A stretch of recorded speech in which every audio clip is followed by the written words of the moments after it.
Hello guys, আজকে আরেকটা নতুন রেসিপি নিয়ে এসেছি, যেটা হলো একটা সাউথ ইন্ডিয়ান রেসিপি। এখানে মশলা রেডি করছি।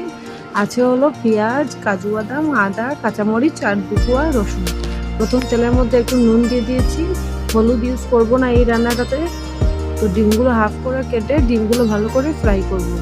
দুই সাইড যাতে ভালো করেই ফ্রাই হয়ে যায়, তাই আমি ডিমগুলোকে হাফ করে কেটেছি।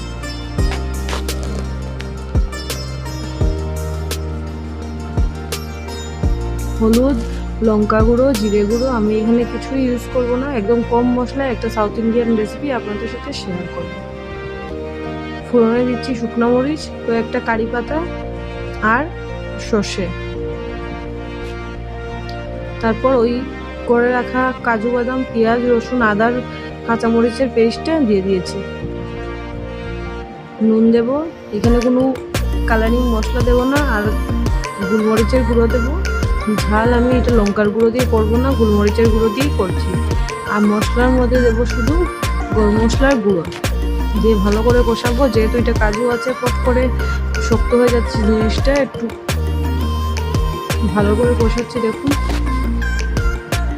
যেহেতু মশলাগুলো ভাজা করা আছে, মানে পেঁয়াজ, আদা, রসুন, তাই এখানে কোনো বেশি বেশি বেশি করে কষাতে হবে না। একটু অল্প পরিমাণে ঘি দিয়ে দিয়েছি। দেখুন, মশলাগুলো কষিয়ে আসলে পরে ডিমগুলো ছেড়ে দেবো।